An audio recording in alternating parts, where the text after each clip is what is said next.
Baldwin, founder of Justin Vineyards and Winery.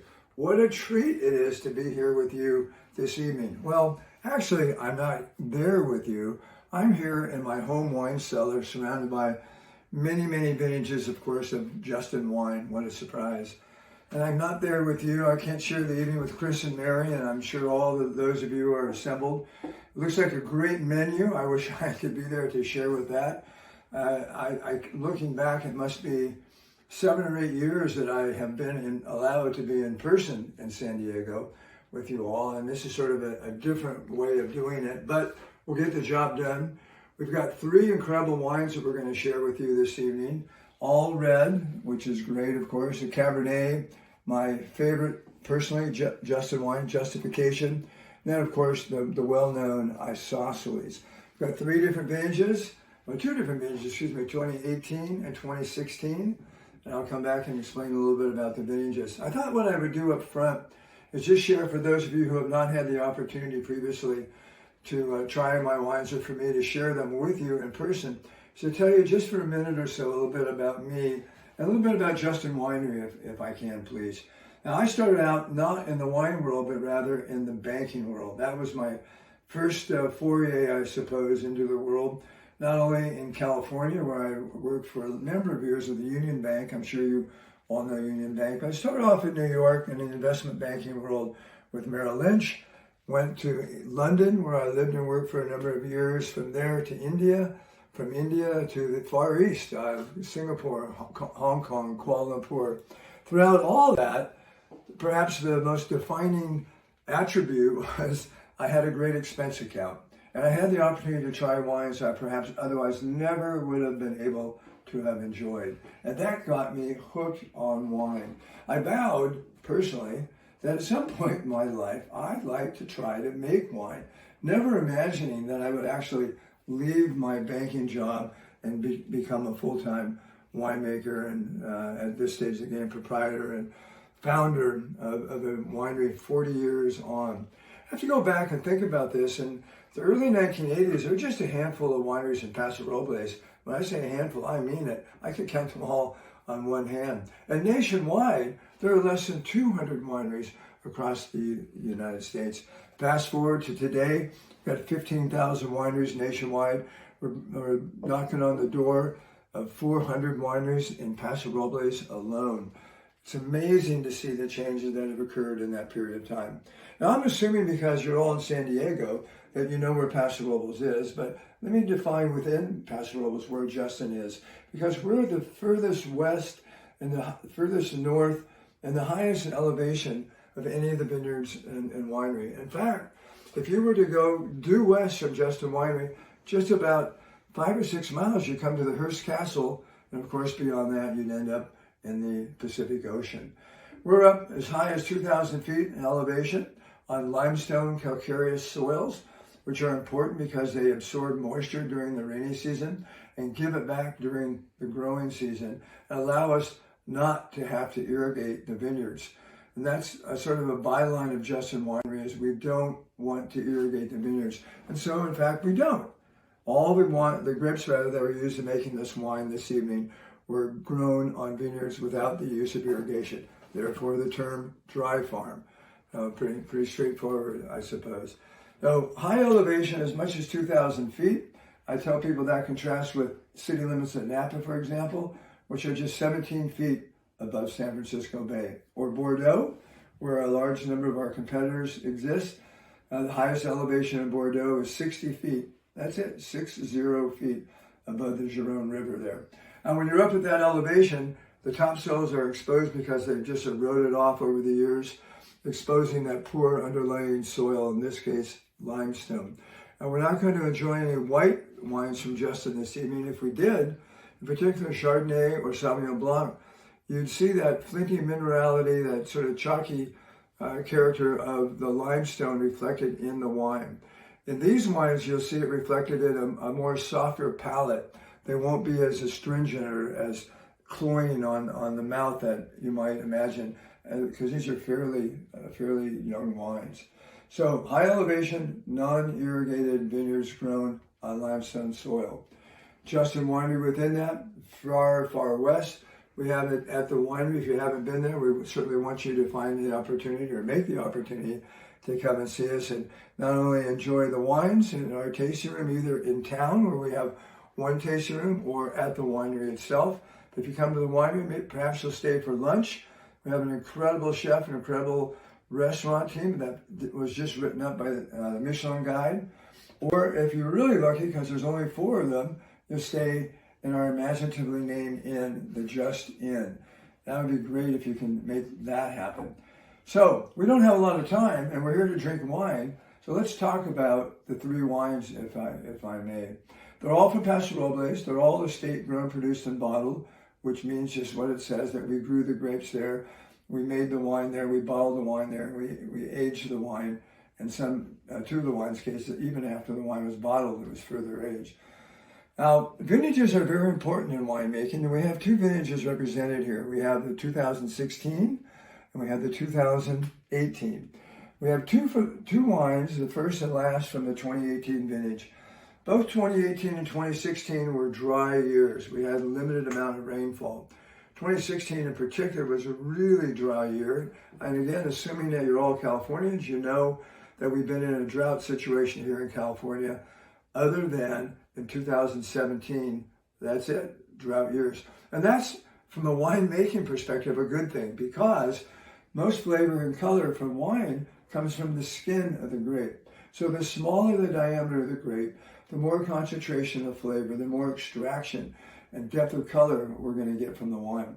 So if we don't irrigate, we grow on really poor hillside slopes with this poor limestone, basic calcareous underlying soil, we're going to get, whether we try or not, very small diameter fruit. And that's a good thing. And you'll see that reflected in both of these wines. So let's start with the first wine, the 2018 Justin Cabernet Sauvignon. 100% Cabernet Sauvignon contrasts with the next 2 wines, which are going to be blended wines. Now, this wine from the 2018 vintage is just a little bit over 14%, 14.5% alcohol.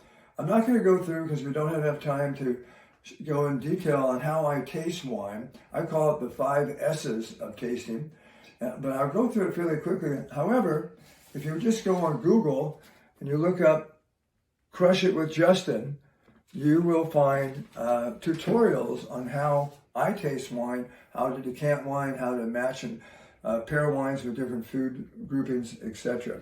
But very simply, what I'm looking for, I try to pretend when I'm tasting a wine that I don't know what it is. In this case, I know I have 3 red wines, but I don't know which is which. So let's go, I'll take you through the process that I use to discern which is which. First thing I'm going to do is I'm going to see the wine. I'm going to hold it away from me on about a 45-degree angle. If I have a white background, piece of paper, so much the better, allows me to see how concentrated and deep that color is. So I can tell right away this is a young wine. It's got lots of sort of ruby, garnet, deep, purplish type hue to it. I can tell that the color goes all the way to the rim. As wines age, they get a little watery rim, or meniscus it's called, and the color retreats to the center of the wine. That's not the case here, so I know I have a fairly young wine. Obviously, it's a red wine, but that's all I know. Next thing I'm going to do is I'm going to swirl the glass around, and I'm going to look and see the little tears or legs that come down on the inside of the glass. The more slowly they retreat back to the body of the wine, the higher the alcohol. And that's because alcohol volatilizes or evaporates at a lower temperature than the body of wine in which it's affiliated, associated. So the alcohol is trying to jump out of the glass, pulling the watery bits up with it. When it evaporates, blows off, the rest comes back into the glass.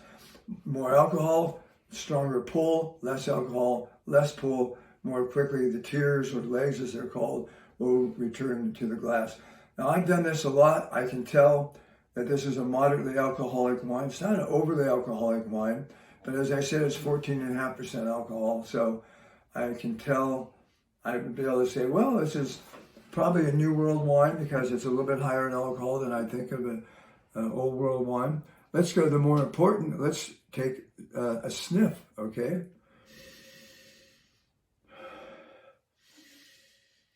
First thing I pick up on the nose of this wine is vanilla. I don't know if you have the wine in front of you, but that vanilla comes primarily from the barrels in which we age this wine. It's aged in American oak barrels, which is unusual. These other two wines, the last two wines, are aged in French oak barrels, 100% American oak. American oak allows the wine to accelerate the oxidation or aging of the wine because the staves, the barrel of the barrel, the species of oak from American oak barrels, mostly from the Ozark region in Missouri, are more porous, less dense.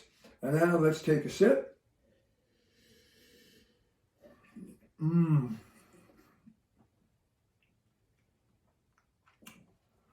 Swirl that around as much as you can. Pick up that black fruit,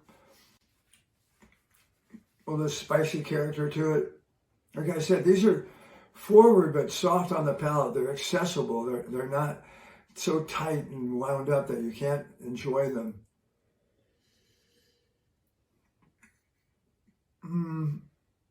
A hint of tobacco leaf, if you pick some of that up there. I'm not sure if you pick that up or not. And then let's swallow. I'm looking to see how complete that finish is. Does it just go away and disappear? Or as in this wine, does it follow from the very first sip through the swallow to be consistent? There's no middle point missing. There's no big surprise at the end or a disappointing end. All the way through. And maybe that's why this wine is the #1 selling Cabernet Sauvignon in the United States today in the premium wine category, which means over $20 a bottle. So just in 2018, 100% Cabernet Sauvignon, aged in American oak barrels, 25% new American oak barrels, excuse me, just about 2 years and unfiltered. From here, we're going to go to Bordeaux. We're going to go specifically to the right bank of the Gironde River, to the Saint-Emilion district, where lovely blends like this Justification from the 2016 vintage exist. I can tell by looking at it that it's a little bit older than the first wine, a little bit lighter in color. The rim is a little starting to lighten up a little bit. Picking up on the nose on this, let's see.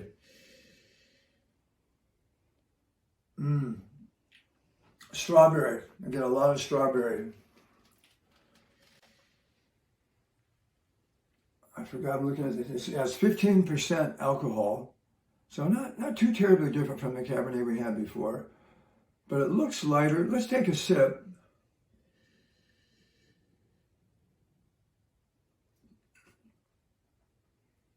Swirl it around, try to breathe in some air, try to have it touch on as many of the taste receptors as we possibly can. I'm getting that strawberry because this is from the 2016 vintage. 2016 was an incredibly dry rain year.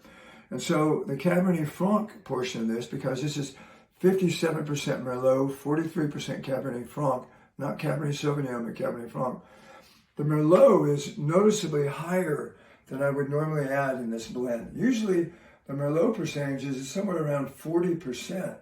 Here it's closer to 60%.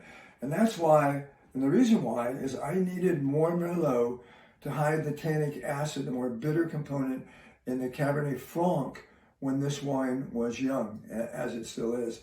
In fact, in the last 15 vintages, this is the only vintage of Justification in which the Merlot percentage exceeded the Cabernet Franc percentage. Lovely strawberries, the violets, lavender.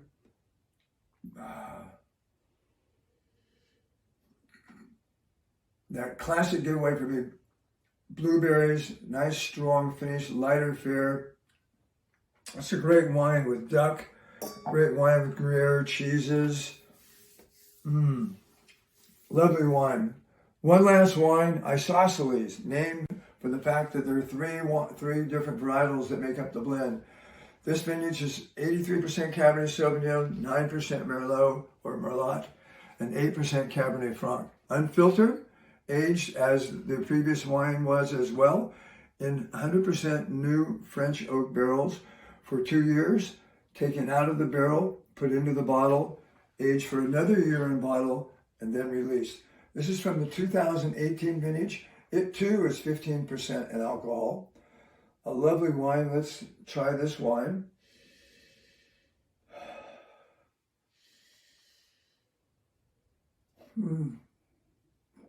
I can tell we're in Bordeaux right away. We're in the left bank, we're in the Medoc. You get that leathery licorice, little cedar, the classic pencil shavings, as it's called. Little leathery notes. I don't know if you pick up any leather. This is perfect for this time of the year. If I went outside the house right now, or in the vineyard, and I picked up some fall leaves that just come down from the trees, and they're all nice and crinkly, and I crunched them all up, and I took a whiff. That's what this tastes like. I get some of that autumn leaf notes on here. So 2018 Justin Isosceles, 83% Cabernet Sauvignon, 9% Merlot, 8% Cabernet Franc, and 100% Fun. So I hope that you will enjoy these wines this evening. I'm so sorry I can't be there and share them with Chris and Mary. They always do an incredible job. I hope I'll be invited back in the future to share in person what has been my life's passion now for 40 years. But for now, I'm going to sign off and wish you happy holidays, a great tasting tonight. Cheers!